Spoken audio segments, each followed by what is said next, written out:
As far as the other extensions go, nothing really surprised me all that much. Like, I mean, Christian Braun, I thought that was a good deal. Like $125 million for Christian Braun. Like, Christian Braun's a really good player who just gets better every single year.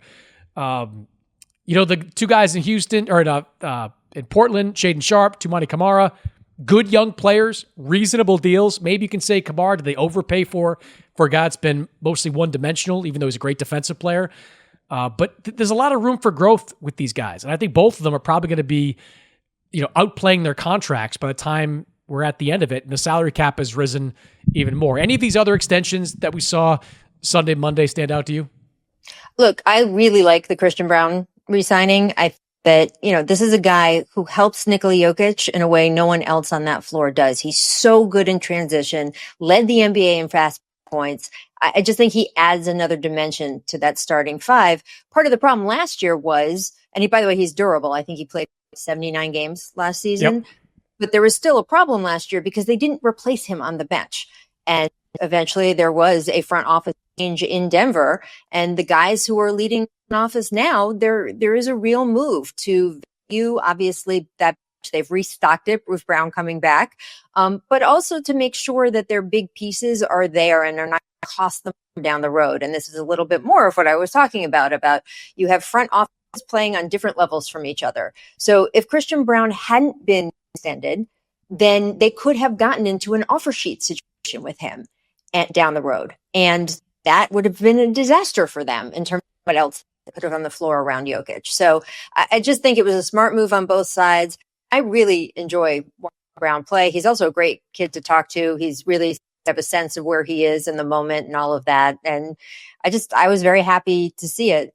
I am not, I've never lived in Denver. I'm not a Denver fan in any way, but Nikola Jokic is the best player in the NBA. And as an NBA fan, I want to see him have the team around him where he's able to play, as complete basketball as he can, as opposed to dragging his team kicking and screaming through the season like last year. So I'm happy to see all of these signings and just sort of the way the Denver Nuggets front office is operating. And I felt like the Braun signing was just yet another one. Yeah, I think the Nuggets are going to be really interesting to watch. I saw them play, or at least a zombie version of them play on Friday in Oklahoma City. And I talked to a bunch of people within the team. And look, Bruce Brown just plays well in Denver. He knows how to play opposite Jokic. So whatever he's done the last couple of years, I kind of throw out. I expect him to be the guy that we saw during their championship season. I do think that Tim Hardaway Jr., who was not great shooting the ball in the preseason, I think as long as he's making corner threes at a reasonable rate, they're going to get the value they're looking for out of him. Like he was a cheap contract that they signed. And I think if he can give them 20-ish minutes per night as a second, third wing off the bench, that's what they need. The wild card for them, though, is going to be how Cam Johnson fits in. Like, Cam Johnson statistically did not have a good preseason. I know he had some, his playmaking was pretty good, especially in that finale against the Thunder, but his shots were, outside of one game really weren't falling. So, and when I asked David Adelman about this, some other people, like the things they're happy with, the playmaking, especially with Cam, but they understand that a guy coming in to a team that has had, at least three of those guys playing together for like the last 5 or 6 years, if not longer, a whole bunch of guys that are used to the kind of chemistry they have with each other. There's going to be some adjustment. And I think it's going to be interesting to see how quickly Cam Johnson fits into that mix. They want him to be aggressive.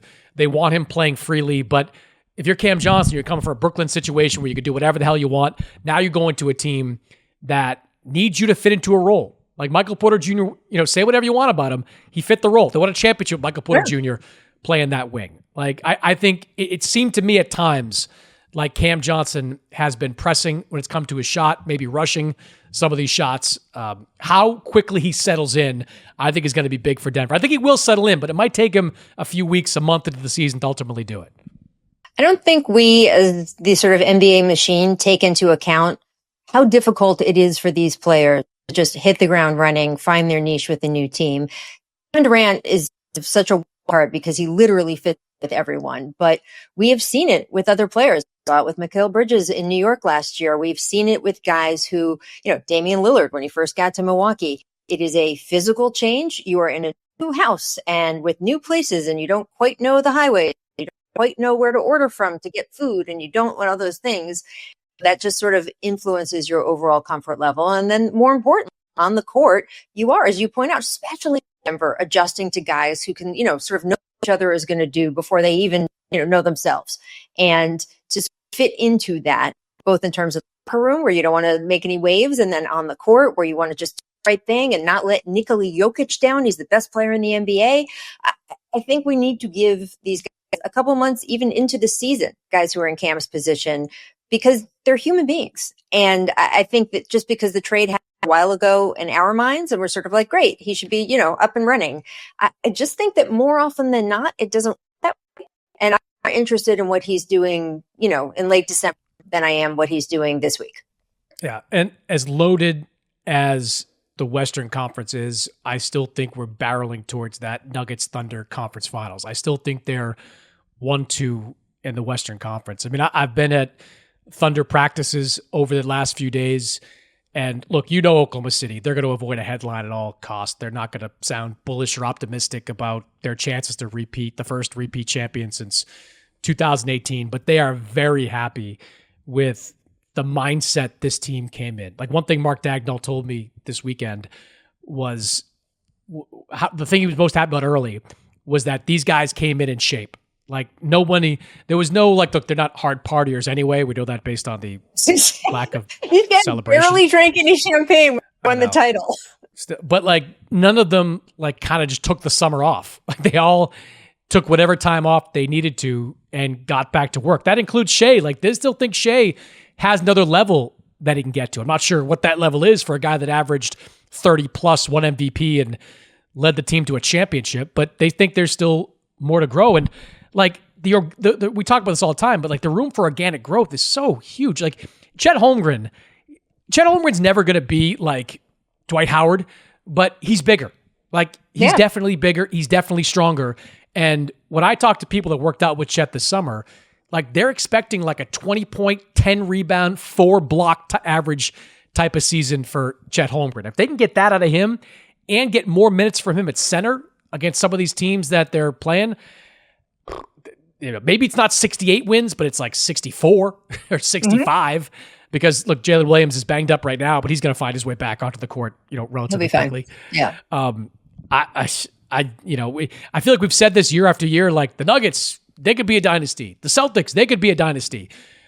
But like this Oklahoma City team, because of its continuity, because of its depth, because of its room for organic growth, I think they're well equipped to do exactly what they did last season. Your point about them coming back from the offseason, not sort of loaded ex-champs, like, oh, we're resting on our laurels, that is part of the advantage. In addition to, I absolutely believe those particular players are hardworking guys who know the value of coming in, high.